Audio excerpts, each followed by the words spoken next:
And welcome to another edition of the Wake Up Late with Dougie show. We're back after a little trip on the road. I was on the road. That's right. Actually, I flew and then I drove a bit, so it was a little bit of both. But I was in the beautiful, beautiful cities of Tulsa and then Wichita, which I'm a hot commodity, by the way. And one of our guests today will be able to basically vouch for that. Joining us today are my guests, Steve McGrew. Hello there. What's up, buddy? What's going on? And Spiro Ciavalis. Let me get us all in here. We're all in the Zoom meeting here. What's up, Doug? Now, Spiro, Steve and I worked together in Tulsa a week ago, a little over a week ago. And I have never had more women try to bang me in like 1 week. Why? What happened? Thanks, buddy. Well, here's the deal. The show was so good, it made him look desirable. Yeah. Whoa. All right.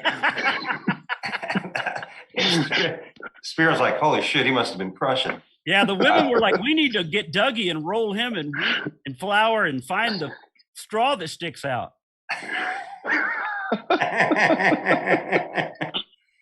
I mean, it was unbelievable. And I guess, like I said, obviously in South Beach, I'm a 2.5, but in Tulsa or Wichita, I'm a 9.9. Who hasn't told that? I always used to say when I played hockey, a 2's a 10 on the road. So there you go. But now, that's right. You're a hockey player. You still play a little bit, right? A little bit, like the adult league, the beer league, past the glory days. Well, I got to compliment you for being anything physical, because I used to be a collegiate soccer player. I was a pro Muay Thai kickboxer. I've been in all of that. And now I actually almost died having to run from gate C to gate A last night when I flew in from Wichita, from Dallas. I landed in Dallas and I had 10 minutes to make it. And aging is only good in whiskey. Yes. Let me tell you something. I was no hockey player. I was no soccer player. I was a man huffing for wind, trying to get to gate C. There's the title of your next comedy special, Huffing for Wind.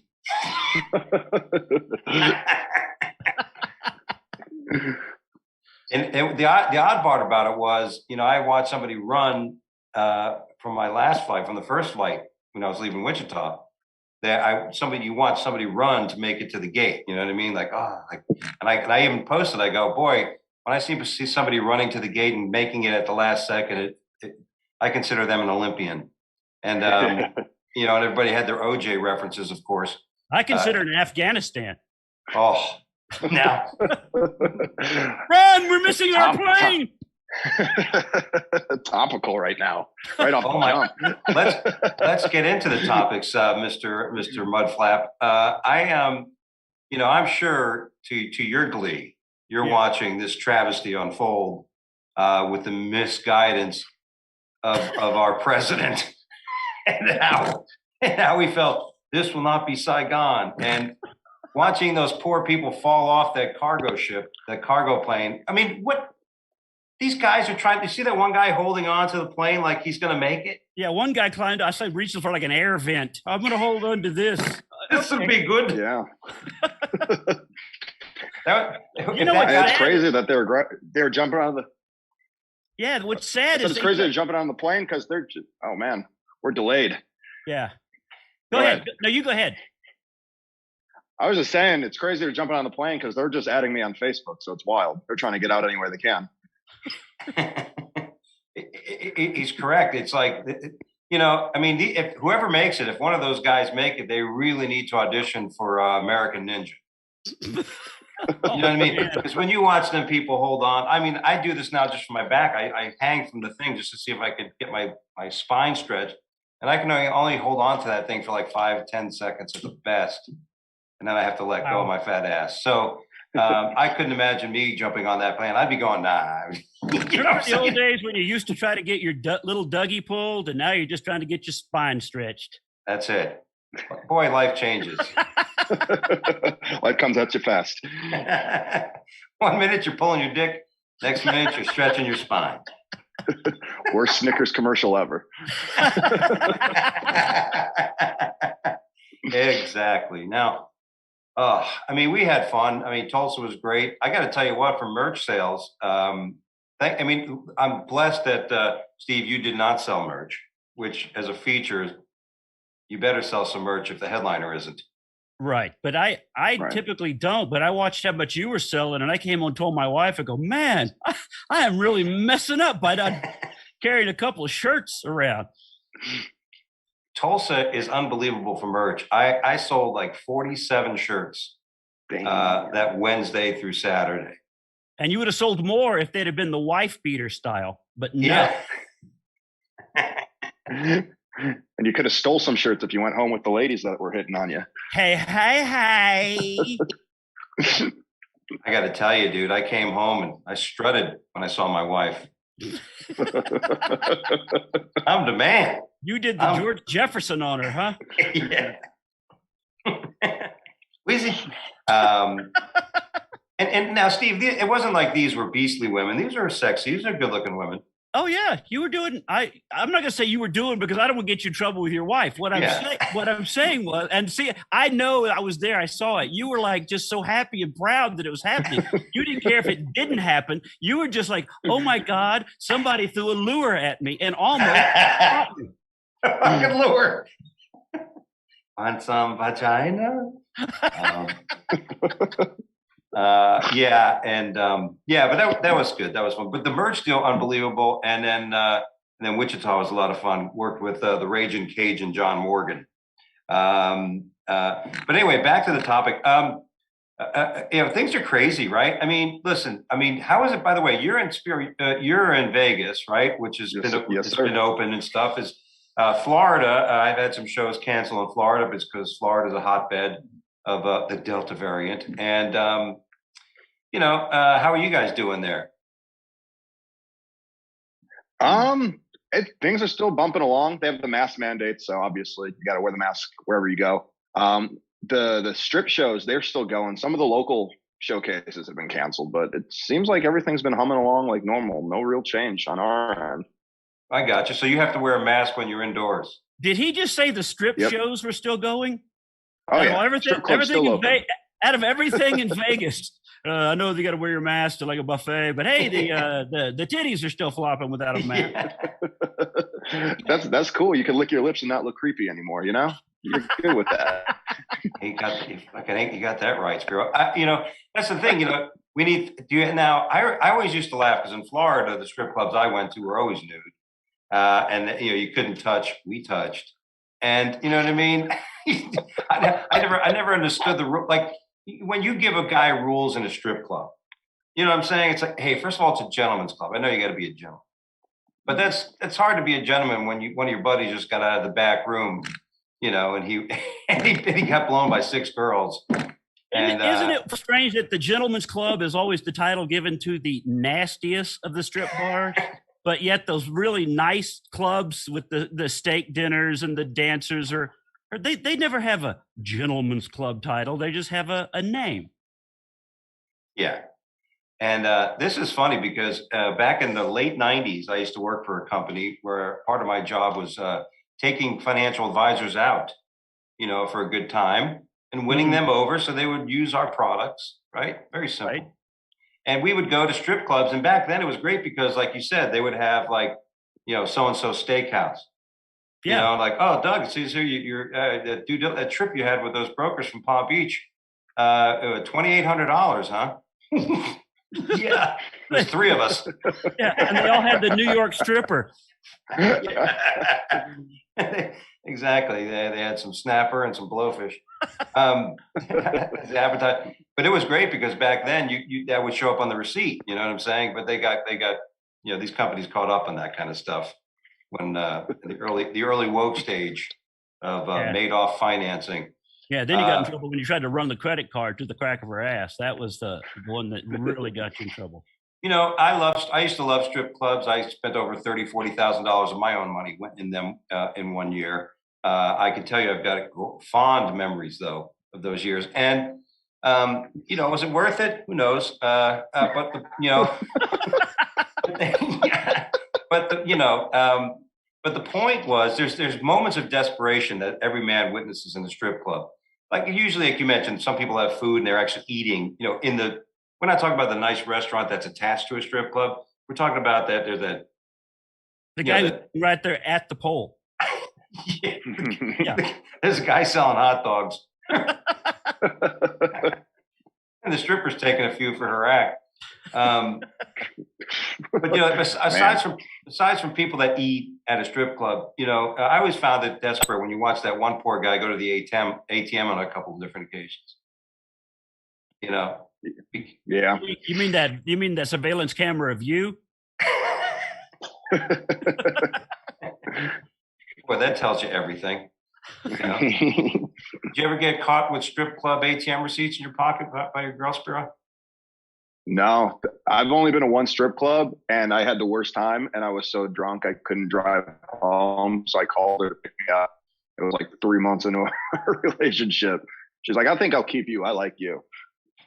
Wow, one strip club. Holy shit. Yeah. Well, the last time I went to, I haven't been to one in years especially since I got married, but the last one was in Nashville. It was called Deja Vu.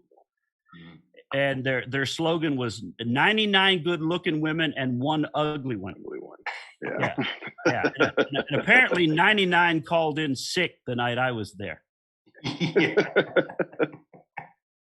Yeah, there's nothing. It's always that is a bad moment in the strip club, right? When you see a girl in there, because I don't know. Listen, I don't want to like talk down on that profession, but I'm just saying, I mean, you're a good supporter. Thank you. Yeah, listen, I paid a lot of rents. I helped some. I probably made some law school payments. That's why they would all be like, "Daddy, Dougie's here!" Yeah. Oh my God. We were white knights, man. That's what my buddy Rick was. We'd walk in, and then even my wife, now to this day, she knows. I took her when we were still dating to one of these clubs, and my buddy Rick's like, "I don't think you should take her to this one." And to this one. And we walked in, of course, the manager, the cook, the valet parker, the harem of women come over. "Oh, this is your wife." "Oh, yeah." He bought my nails. He bought my implants. He bought my extensions. Yeah, like a weird Ray Liotta from Goodfellas, just going through the back exit. You know what I'm saying? There's a little bit of Dougie in all these women, honey. You know what I mean? Yeah, I'm not talking about the DNA, but yeah, it was always good. But and then what I'm saying is, so there's women that actually went in there, made money, and then moved on, right? They used it as a stepping stone, and who hasn't? But there's others that lingered, and there's others that because I tried to explain to one of them one time. I go, "Look, I know you're making good money, because that's the problem. You're making good money, you get addicted to it, and then you're going to get a regular job. Yeah, making $500 a night. You think I'm going to go flip a burger? Right? You're going to go sell sweaters at the Gap." So and I was like, "But listen, you get caught up in that, but then the problem is you're going to try to go get a regular job, and what's going to be on your resume? Twerking, solicitation, how to get $1,000 out of a guy's ATM in one night." You have a gap of employment here of about 10 years. What were you doing during this time? Self-employed marketer. Yeah. Self-employed daily marketer. Why is there glitter on the app? I was working the Gap, the thigh gap. I guess if they were smart, they could do the same thing I did with the tax situation by calling it Rachel's Steakhouse. What did you do at Rachel's Steakhouse? Were you a chef? Were you a waitress? Were you no? I was a titty dancer. I was a server. That's what blew the roof off the whole Bernie Madoff tax tax filing statuses of our business. Well, any rate, enough about strippers. Let me ask you this, because this came up. I've been on the road a bit, but what's the most annoying habit somebody can have that's near you or around you, you're spending time with? Well, for me, it is a comic that is on the entire time. that you can't just like you and I had a great time together. We hung out, we joked, we watched old trucker TV shows. Oh my God. And we just enjoyed it. But when you're hanging out with somebody that's just doing their act or trying something new on you, or just you're like, please just shut that up. Have you ever had somebody like that just didn't? I mean, like it just bugged the shit. Like you had to share a space with, and you're like, even if it's just in the green room, right? Like I don't know. I mean, I'm newer in the game, so I always learned, be the fly on the wall. Don't be the person talking. If you're in that situation, right, when you're around a headliner or somebody, you have to be sharing the room and sharing the space with a true pro. Hey, so what do you do? How do you do? And you like to fish? You know what I mean? Right. What do you do? I stay quiet. I'm a quiet person. I chill. I relax. I'm kind of the same way that I don't like people that are on all the time, or I don't like people that like they don't work whatever club you're working, but they just kind of linger, but they try to tell you how everything works everywhere. It's like, just please leave me alone. Like, just go somewhere else. Go talk to somebody else. Unsolicited advice. Advice. Yeah, didn't we talk about this, Steve? But getting unsolicited advice from an open micer. Oh yeah, yeah, we did. We did. Here's what I do when I work this room. You're like, yeah, okay, all right, whatever. Yeah. This is my home. Sure. This is my home club. So listen. I've never done more than 4 minutes in here, but trust me, they're always great. Midnight show on a Tuesday. That's how you really get them. Yeah, I remember one time I was working with Jim Florentine, and this young comic came up to me and he goes, "Hey, I'm gonna go ask Jim. I got some tags for him." I'm like, "Don't." And he goes over to him, and Jim's like, "What? You got tags? What are you, a rookie?" That kind of stuff. I like it when an audience member does that. Somebody did that to me in Tulsa. Called over and said, "I really thought you were going to make a call back to such and such," and I went, "Dang, thank you. That's not a bad I do appreciate. Okay, doesn't matter to me, but I appreciate it when somebody is paying enough attention or likes you enough to want to share something like that, but just not from an open micer. Yeah. Yeah, I'm the same way. Like if they come up and it's specific to my set with a tag or something, cool. But when it gets that weird, like I have this weird story about how I almost rolled over and died in a ditch. You should probably use it in your skit somewhere. Then it gets weird. But if it's pertinent to me, then I'm good with it. Yeah, I always tell them, "Hey, I already got a bit I'm working on about rolling into a ditch." You know what I'm saying? That happened. One of my wife's friends gave me a funny punch for some joke. I used to say one thing, and she's not a comic. She just came up and she said that. I'm like, I'm going to try that next time. Absolutely. Have you ever been given that advice and that's still part of your act? Like where somebody said, "Hey, now you're going to use that, Steve? You're going to use that tag now in that part of the joke?" Yes, I have definitely done it. And I still do that for a couple of jokes. So yeah, I'm up for it. Like on Twitter, I don't know if I told you that I use Twitter a lot of times to build my act, because I think of a joke or a punchline and then I write a bit to go with it. That's the way okay, I know what the joke will be. I just need to turn this into a longer bit. So a lot of times I'll go through my Twitter feed and people will post something and I'm like, stealing it. And they're like, "You're welcome. Glad to help." I mean, is it stealing? It isn't. These are people adding to your, right? I mean, right. I think they know they know I'm a comic. They know what I'm doing. And they've never been like, what? No, it's like, That's what I love about you, dude. The fucking expressions. What? Well, if you worked with me, you know that 90% of my act is acting it out. No, it was fucking, there's always that one night. It was great because I can't remember what night it was, but it was like, it was a slow night. Where is it? Was it the early show, late show Friday? Late show Friday. Yeah, and it was just really light, and it was a weird crowd, and it's one of those moments like, you're sitting there, just trying to get through and bulldozing and trying to just go through your set. You're not getting discouraged, trying to keep your timing, just whatever. And then fucking Steve goes up. You're like, fuck, it wasn't the crowd. it was fucking me. I mean? The most depressing feeling ever. Yep. So, you're sitting there going, fucking people, what's the matter with them? And he goes up for the first 30 seconds. But that's what happens, right? I mean, isn't that a great experience? You know. Now you were in Chicago, right, Sparrow? You were in Chicago last weekend, right? Yeah, I was there for 2 weeks. It was good. Oh, nice. Which club in Chicago? I did Zanies in Chicago, and then there's a new one out in the suburbs of Bolingbrook called CG's. It's about like a year old. They opened right before the pandemic, so yeah, I used to work Zanies a lot, and now I can't get. It's Bert still doing it, right? Bert Haas. He retired. I think Bert left. I think he left. Maybe that's why I'm not getting replies to my emails. Holy, I'm like, why didn't Zanies call me back? And the guy from the Chicago, because I think Rosemont and Chicago now they have separate like bookers and managers, and I think the one from Chicago just left the day after I worked there, so they're going through all sorts of crazy transitions over there. Changes. This change. No more emails. I know. I mean, how bad is that when you're wondering why isn't this person fucking calling me? They retired 2 years ago. You dumbass. I guess that explains. But Dougie, that's what I was telling you before. You know, like trying to get back in.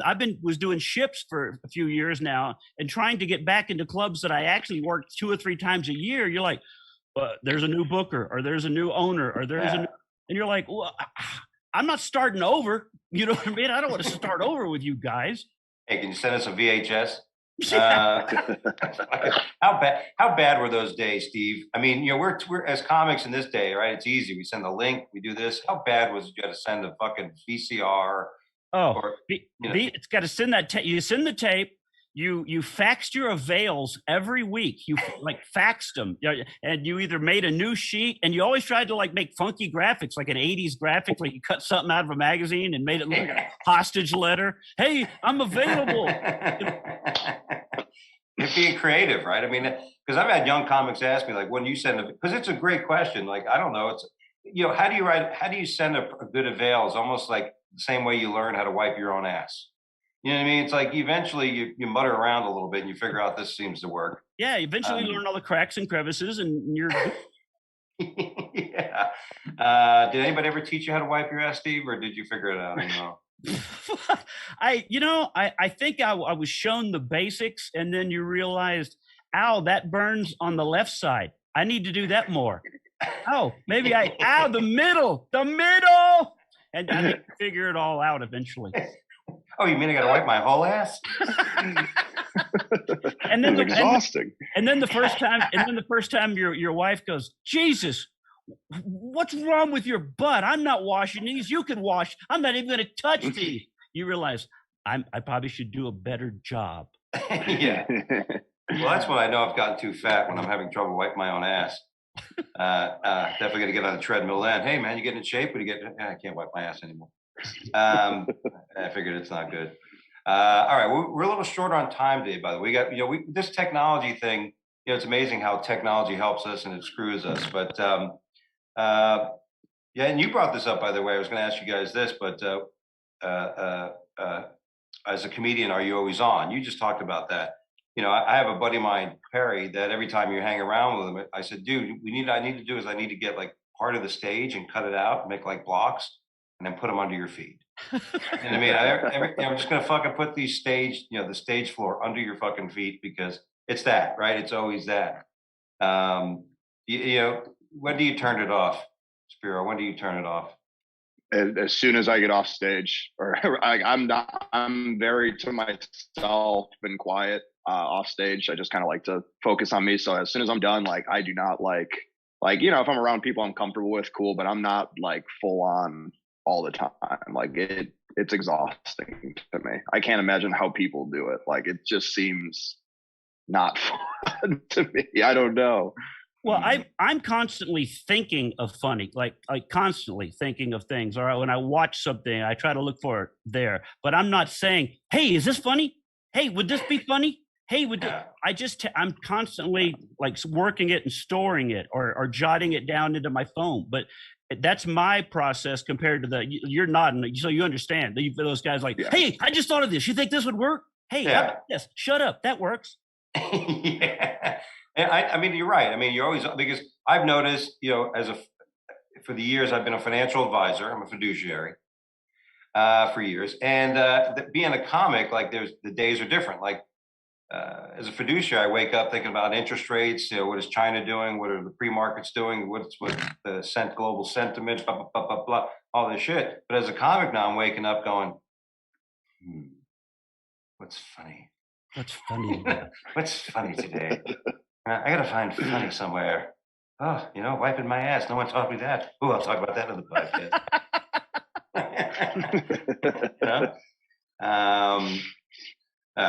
Hey, you guys happy about Britney Spears? Hashtag free Britney. Yeah, good for her, right? Yeah. Well, you saw my post. You know what Yeah. I was doing. Well, she's a Vegas girl, right? Is she still living in Vegas? Didn't she have a thing at the Planet? I have no idea. I think that's kind of what started the little bit of the craziness with her up to today, because I think her show got like canceled and she did all sorts of crazy shit, like in the condo or the suite that they had her in. Like it was wild. I remember there was like a lot of drama surrounding her leaving her residency out here, so I don't think she's still out here. Isn't it great? She got so much attention when she showed her box. Yeah, my wife is a huge, a major Britney fan, and when she saw my tweets, she's like, "You leave Britney alone. It doesn't matter. It doesn't matter if she's crazy or not. You don't need to be involved in this because she's, And I was like, "What?" She goes, "You're just trying to cause trouble." And I'm like, "I am, I know, but." It really was not good with me and my wife there on the Britney thing. Oh yeah, it almost caused a little some tension in the fucking, oh yeah. Oh, can you imagine why are you guys getting divorced? It's all fucking Britney's fault. She's team Britney. I'm not. There's people like that, like the Beyonce fans, like the Beehive or whatever they call themselves. Like if you talk bad about Beyonce, they come at you. Like it's like a cult. Like if you say anything bad about Beyonce publicly, all of a sudden they'll like just attack your social media and like find where you work and like send them crazy shit about you. Like it's weird. Yeah, it's wild. People always talk about Beyonce, Queen Bee, and how great she is and amazing and just the best that's ever was. I can't name more than 2 songs. Yeah. I'm being serious. I don't. To me, somebody that's mega talented, super talented, is you can just start naming off hits. They're superstar. To me, Rod Stewart is more of a superstar than Beyonce. You know, I'd rather bang Beyonce than Rod Stewart. Well, you know what I mean. But I get you, Mandy. But you understand what I'm saying? But you understand what I'm saying? Yeah, no. She was with the troupe, the girls, right? Destiny Child. Isn't that what? That was good shit. But I hear what you're saying. Like, you think of superstars, you think of Aretha Franklin, you think of, Diana Ross, you think of, Barb, even Donna Summers, who only had a few fucking hits. Yeah. But I don't know. That was my first interracial masturbatal type thought was Donna Summers. Donna Summers. Oh, actually, I apologize. It was the sister in Good Times. Oh yeah. She was dynamite. Hey, at least you'll say it. You know what I mean? You can sign up and get free money from Medicaid. Yeah. Do you believe? I don't believe that J.J. Walker is actually qualifying to get his extra Part A of a Part A or B deduction from his Social Security account. With the income he's making at this point. All right. Well, we only got a few minutes. So I'm going to go through some of these stories. We only have a few, and we're going to have some fun with it. As comics, I know Steve is ready because I already spent time with this man. I know whatever comes out of my mouth, he's going to figure out something funny. Spiro, of course, welcome. I'm going to try my best. You got it. And hard dryer. All right. Indonesian army to end archaic virginity test for female soldiers. That is the headline. Indonesian army to end the archaic virginity test for female soldiers, and the general who used to conduct the test is pissed. Come in, little sure. girl. You didn't say ouch. You're out. It's this poor guy, man. He was like the Hugh Hefner of Indonesia. Now he's not anymore. Several years ago, somebody petitioned the Army to have someone else do it, and they were suspiciously found dead with a self-inflicted wound to the brain. Good news for female soldiers interested in joining the Indonesian Army. What female doesn't? Its chief of staff recently announced the end of the archaic practice of the vaginal exams meant to test the virginity of each recruit. Now, why was that necessary? Why would that be necessary? I think I would want like what? We want virgins. I would think you would want angry, divorced women that are ready to kill men. Yeah. Find some strippers who are pissed off they can't get paid any. I was going to say, that's probably confusing for some armies to be like, man, all these virgins running at us, did we die already? What do we do? It's this confusion method. There's 72 of them. Surrender. We made it, guys. Put them in front of the French army. We retreat. We surrender. Good, yeah. So they call it the two-finger test. The end of the old two-finger test. Good for them. That's also how I practice my virginity exams with two fingers. Didn't they have some kind of Sieg Heimann thing they did? Yeah. First I take them out to pizza, and then I give them the two-finger test. Speaking of food, Kraft macaroni and cheese ice cream debuts and quickly sells out. It wouldn't be on my list. It wouldn't be a purchase I would go for. Macaroni and cheese. Would you dig that, Steve? No, macaroni and cheese ice cream. I can't imagine anybody that would want that except somebody so food oriented. So like, oh my God, I haven't tried that yet. Yeah. So cheesy. Yeah. I'll eat it, but it still sounds like wet ass pussy. You know what I mean? Yeah. Well, I haven't eaten wet ass pussy in a long time, Spiro, but thank you. You don't listen to Cardi B? Aren't you relevant, Dougie? Come on. Oh my God. I thought you liked strippers. Former stripper? Come on. Now, Isn't that odd? Is Cardi B, and I'm going to show my ignorance, is Cardi B named after Bacardi rum? Is there some connection to that? Because yes. Bacardi, Cardi B, Cardi, there is. That's exactly why. She put the B so she doesn't get copyright infringement on it. It's exactly the reason why. What? Wow. I had no idea because I don't care, but I always thought there was some reason. Steve, you would be that smart too if you sat on 1,000 cocks. If I had that many men's brains in me. Yeah. Well, I'm glad. When it comes to macaroni and cheese, the only thing I can think of is the best part about any type of cheese and macaroni is the new lobster mac and cheese dishes. That upscale restaurants if I see it on the menu, I get it. Lobster mac and cheese. Oh, I know. I agree. Oh, you can't, right? I mean, it's some of back the best. that lobster up. Yeah. Abe and that's Lou, really like wet ass pussy then. You know? Yes, you got the seafood in there, you got the smell, you got the aroma and the sound. It's all an experience. See, now you're talking. Now you see this is when you know you're old, when you I was going to let my son listen to this podcast, but now with all this, no way. I'm letting him listen to WAP. Yeah, and by the way, his son's 26. He's like, everybody's picturing this little fucking kid. All right, let's move on real quick. We only have so much time. Judge releases Boston teen accused of sexually assaulting a horse. I'm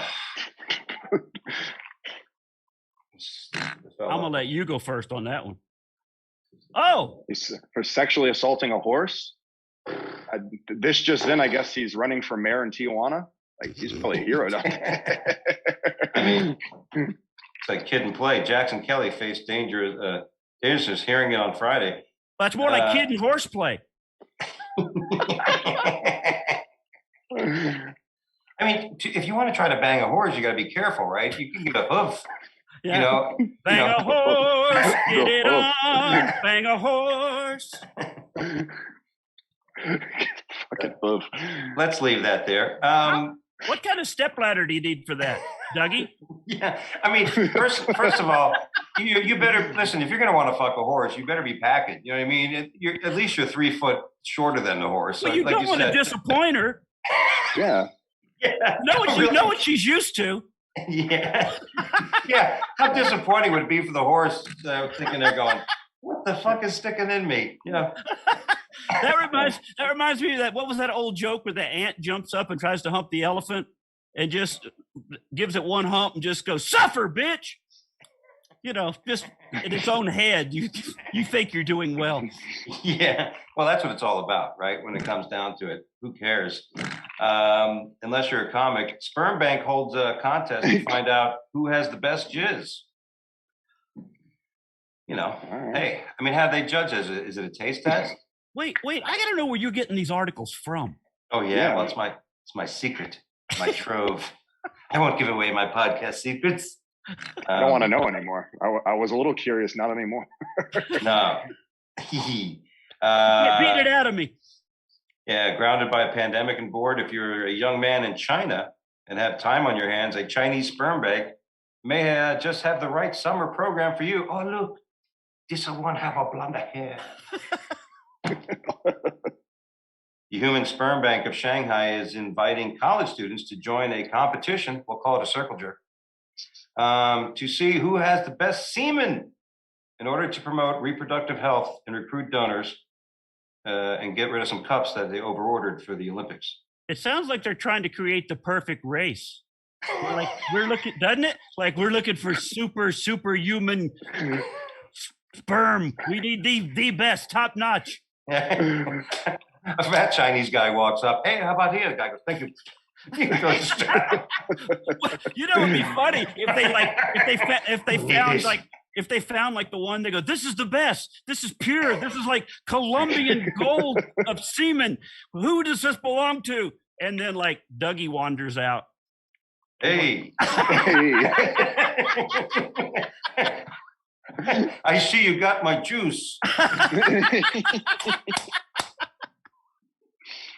Hilarious. Yeah, I mean, it's like The Voice. You can't turn your chair around, and so you go, "That's the best semen. Who is that? Oh my God! Yeah. No, I mean, exactly. Look the way it drips. I mean, what are you testing? You know what I mean? Unless you're looking at the chromosome. Look how it clings to my hand. Look how far it went. Real shot put event. Oh my God! What have we done here? Yeah, hold on a second. We have to have the Spider-Man test. All right. We got. What a fun-packed show this is. Man's handwriting was so bad, Eastbourne bank staff didn't know he was actually trying to rob them. You want a rubber dank? You want a rubber duck? I want to rob the bank. Hold on a second. It says here, the man who tried to rob a bank in Eastbourne with a handwritten note has been jailed, according to the police, and he got an F in penmanship. They said Allen's. It sounds like they're looking for a doctor. Yeah. Are you trying to rob a bank, or did you just write me a prescription for Xanax? Yeah. How bad of a bank robber are you where they're bashing your handwriting? Like they're like, we have to make sure everyone knows what an idiot this guy is. Well, that sounds like a millennial trying to describe the bank robber. His handwriting was terrible. Absolutely. Can you absolutely the bank robber? His handwriting was disgusting. Or it could be older generations. You'd be like, you guys didn't learn cursive in school like we did. This is what happened. Yeah. Can't even rob banks right. What is everything in bold print? What are you mad at somebody? Yeah, actually, he probably got caught when he brought the brought the security guard over. I'm going to bring the security guard over here. Oh no, can we get somebody else? Slattery entered 3 banks in Easton hashtag in the space over 2 weeks, and he used the written notes to ask cashiers to hand over money. According to the police, his first attempt was a bank, blah, blah, blah, on a certain street. Handwriting employees was unable to read the note, and Slattery, the guy left empty-handed. So listen, if you're going to be a bank robber, kids, be sure to practice your penmanship. Well, maybe he was robbing a sperm bank and he was jerking off. It was just his handwriting was shaky. Yeah. The paper's smudged. That's awesome. Well, I got to tell you, fellas, I know Spiro has got to go. He's got a show to go. We had a little bit abbreviated version of the show. But you owe us another 15 minutes on another show. Hey, Chris, if you're there, dude. I will. I'll donate Chris, some time. By the way, Chris, if you're there, I don't know, I'm going to text him. He's outside. See if we can stick around. Can we do a little magic here, and then we'll Steve and I'll just go on for a little bit because this is funny shit. All right. Awesome. Thanks for having me, Dougie. All right, Spiro, dude. Steve. Hold on, dude. My bad. No, I wanted to give you plugs and shit. So let's do a 5-second count, and then we'll just go back to, hey, where are you going to be? All right. All right. Ready? All right, cool. Yes, sir. Ready. Cool. Follow me on any social media. I'm on every and any social media: TikTok, Instagram, Twitter, Facebook, at Spiro in that show. It's my name, SPIRO in that show. Just drop me a follow. You'll see where I'll be at. Awesome, dude. And I'll be in Vegas in a few weeks, man. So I'll be, you have a show or something. Hopefully I could be jumping on. We'll go harass some strippers, get some receipts. No. I just go to Asian massage parlors now, dude. That's my thing. Anyway. Vegas until December. Oh, see? So we're all getting along. It'll be nice then. All right, Spiro, thanks for joining us, buddy. All right, guys. Thank you. Have a great night. Awesome. Yeah, thanks for Spiro for joining us. Busy in Vegas, man. A lot of shows going on in Vegas, so those guys are always working. Vegas is, come back to life. It's good to see.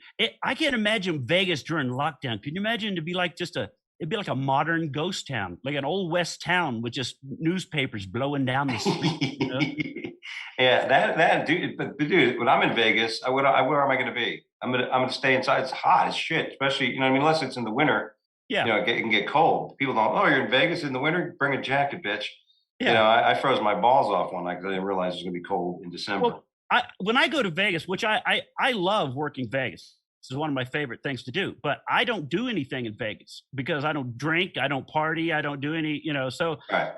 What am I going to go to the pool and get hot and not have something to drink? So I'm not going to be chasing women. So I'm not going to go to the pool and go, hey, how you doing? Kind of sit down and talk to you. I'm not going to do it. So well, you and I have two different reasons for not going to the pool. What is yours? You can't not pee in it?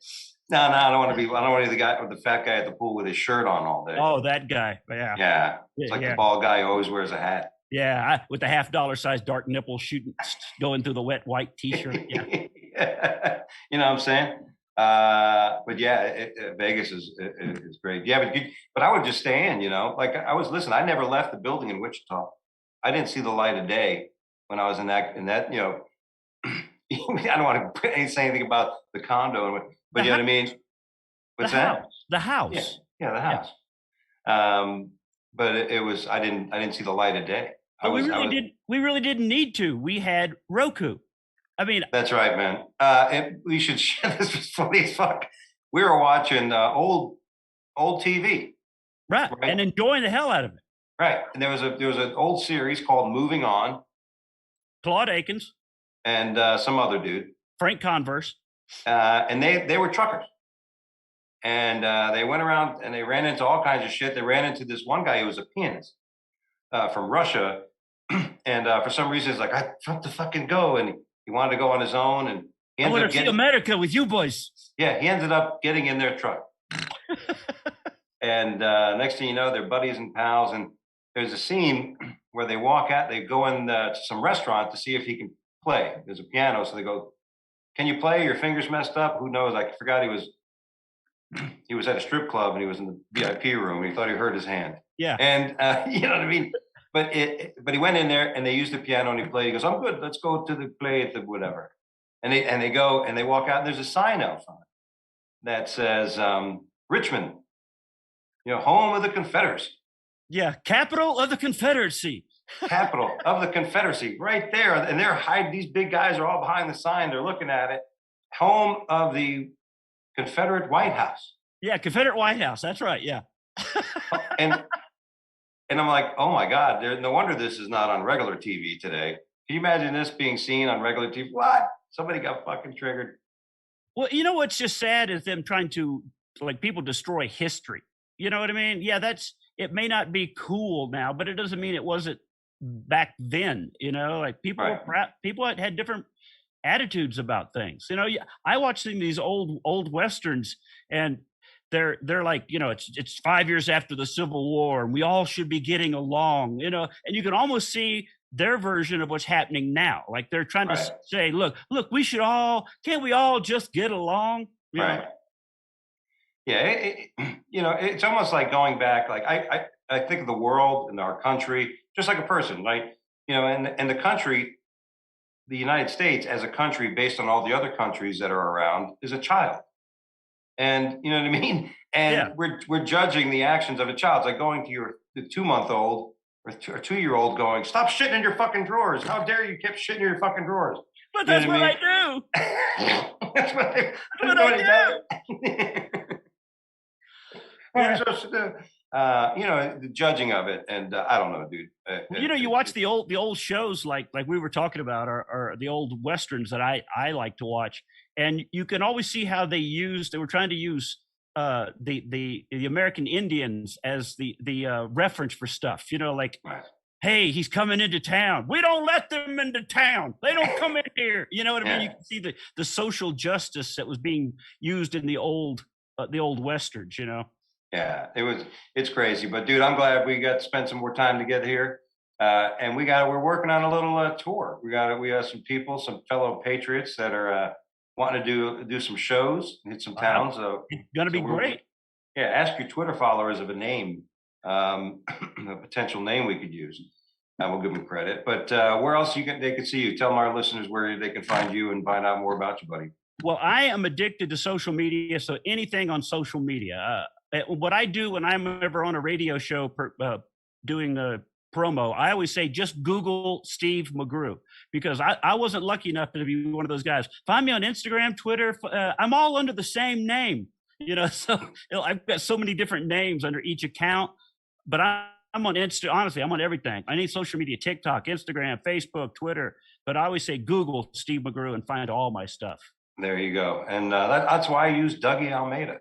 Otherwise, you're going to find some Brazilian jiu-jitsu dude in much better shape than me, who probably would run from gate A to gate Z much faster than I did in the airport last night or the night before. But great to see you, my friend. We'll talk soon.